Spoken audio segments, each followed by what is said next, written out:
સાબરકાંઠા જિલ્લાના રસુલપુર સીમમાં આવેલા ખેતરોમાં હાથમતી કેનાલના પાણી ફરી વળ્યા તો ખેતરો બેટમાં ફેરવાયા હતા તો 70 થી 80 વીઘા બટાકાનો પાક પાણીમાં ગરકાવ થયો હતો। પ્રાંતિજના રસુલપુર ગામની સીમમાં આવેલ ખેતરોની પાસેથી પસાર થતી હાથમતી કેનાલમાં ગાબડું પડતા પાસે આવેલ ખેતરોમાં પાણી ફરી વળતા ખેતરો બેટમાં ફેરવાયા હતા તો ભર શિયાળે વગર વરસાદે ખેતરોમાં પાણી ફરી વળતા 70 થી 80 વીઘા ખેતરોમાં તૈયાર થયેલ બટાકાના પાકમાં પાણી ફરી વળ્યા હતા કે જેમાં તૈયાર થયેલ પાક એટલે કે 10 થી 15 દિવસમાં બટાકા બહાર કાઢવાના હતા કે જેમાં નાના મોટા ખેડૂતોને અંદાજે 70 લાખથી વધુનું નુકસાન થયું હોવાનું જાણવા મળી રહ્યું છે। ત્યારે ખેડૂતોને હાલ તો ખેડ દવા બિયારણ ખાતર સહિતનો ખર્ચ માથે પડ્યો છે અને ખેતરોમાં પાણી ભરાઈ જતા તૈયાર થયેલ પાક પાણીમાં ગરકાવ થયો છે।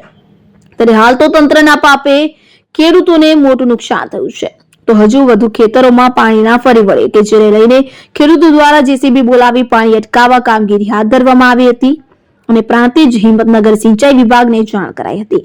ત્યારે હાલ તો ખેડૂતોને નુકસાન થતા ખેડૂતો દ્વારા પ્રાંતિજ પોલીસ સ્ટેશન ખાતે પણ લેખિતમાં દોષિતો સામે સજા થાય અને નુકસાનીનું વળતર ચૂકવવામાં આવે તે માટે અરજી પણ કરવામાં આવી હતી। ત્યારે હાલ તો તંત્રના પાપે તૈયાર થયેલ પાક પાણીમાં ગરકાવ થયો।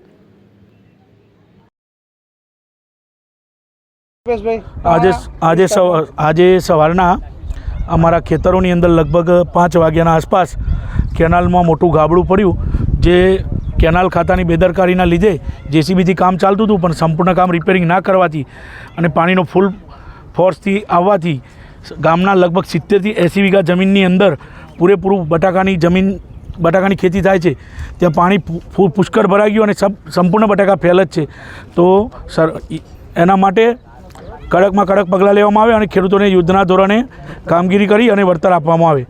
કોઈ અધિકારીઓને સિંચાઈ અધિકારીઓને કોઈ જાણકારી ખરી? સિંચાઈ અધિકારીઓને સવારમાં જાણ કરી હતી, એ લોકો આવ્યા છે, હજી મેઇન અધિકારી કોઈ આવ્યા નથી, ખાલી કેનાલની બીટના જે ઓફિસરો એ આવેલા છે।